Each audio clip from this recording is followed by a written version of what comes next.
Non! Non, le ridicule n'a jamais tué personne. Il fait mal. Il pique. Il déchire. Il écorne. Il assomme de temps en temps. Mais non, il ne tue pas. Alors, parfois, il nous fait perdre nos repères, nous laisse abasourdis face à notre fort intérieur. La plupart du temps, il nous tombe dessus, brutalement, comme s'il voulait s'exprimer depuis toujours, et que seul ce moment semblait pour lui le meilleur, pour tout lâcher, pour enfin pouvoir se libérer. Mais il y a une seule chose que le ridicule ne choisit pas au hasard. Une seule chose qu'il n'a pas laissée aux circonstances. Cette chose, c'est sa cible. Le ridicule n'est pas un agitateur aveugle. Il s'abat sur ceux qui l'ont provoqué. Madame le Président, Madame, Messieurs les jurés, c'est en réalité bien plus de ridicule que de droit dont il est question ce soir. C'est bien le ridicule que Madame Tuvu a rencontré.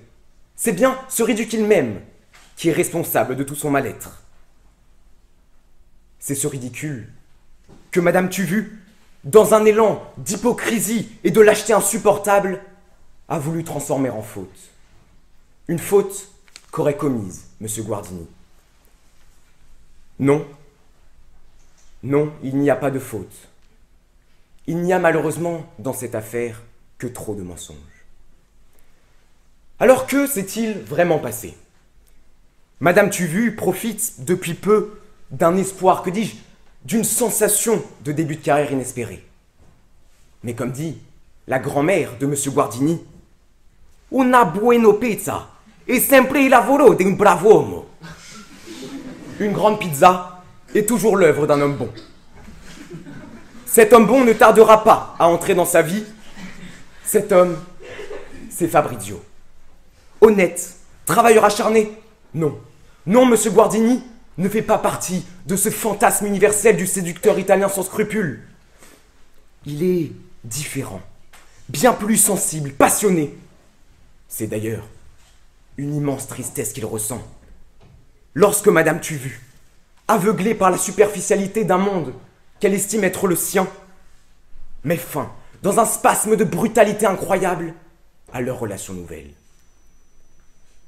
C'est lors d'un dîner de gala comme un autre que Fabrizio capte un instant étonnant Madame Tuvu dans une situation plutôt amusante.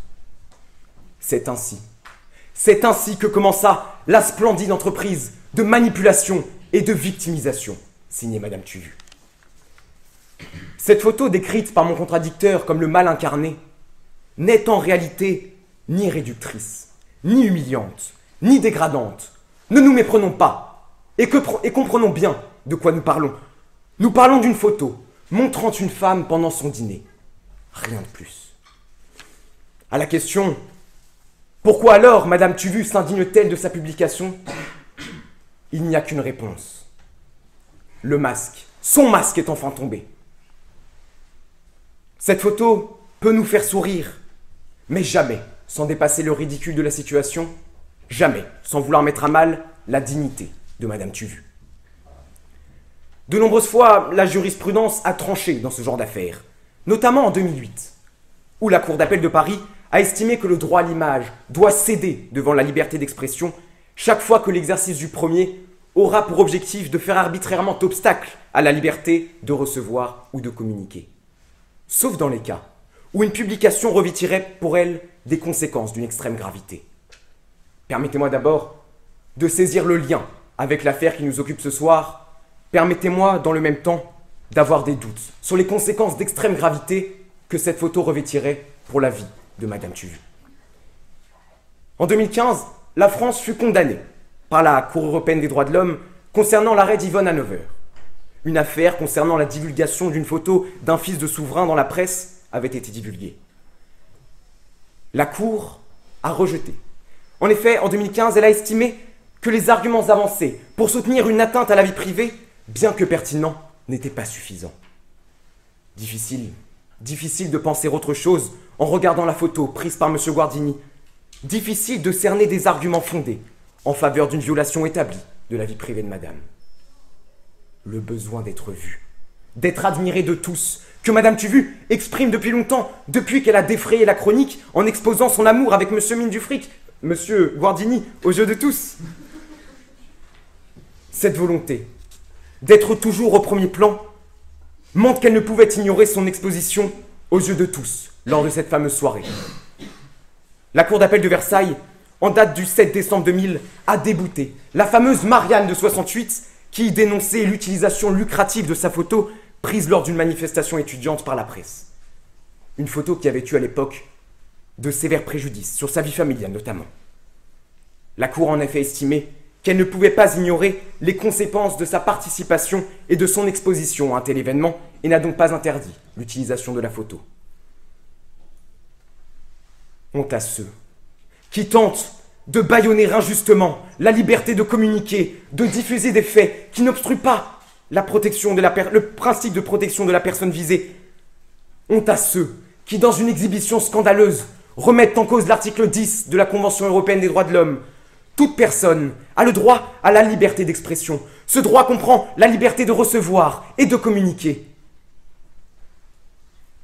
Madame le Président, Madame, Messieurs les jurés, laissez ici mon contradicteur affirmer qu'il y a eu une atteinte flagrante à la dignité de Madame Tuvu ne peut que me faire bondir. Connaissez-vous le sens de ce mot grave, l'atteinte à la dignité? Sommes-nous dans un cas de discrimination, de propos racistes, d'exhibition sexuelle? Non. Non, et nous en sommes bien loin. Ces sous-entendus sont indignes de vous, parce que je sais votre attachement au mot juste. Au nom de M. Guardini, je demande que ne soit retenu aucun des chefs d'accusation mis en avant par la demande. M. Guardini a été injustement sali. D'un talentueux photographe ne résulte qu'à votre esprit qu'un vulgaire paparazzi.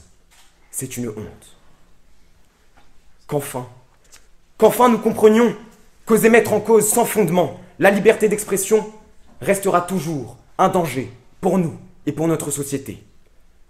Prenons garde, Madame le Président, Madame, Messieurs les jurés, à ne pas nous faire duper.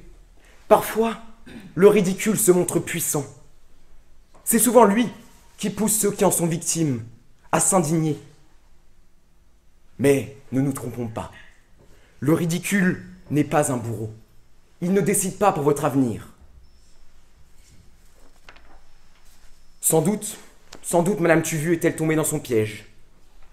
C'est sans doute cette peur du ridicule qui l'a poussée à s'indigner et à se dresser contre M. Guardini.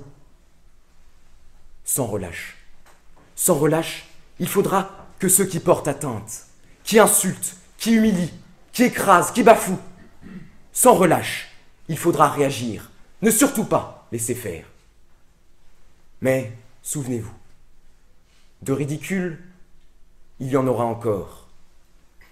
De ces victimes, il n'en reste pas, car toujours, il n'est que de passage, car jamais il ne laissera de traces.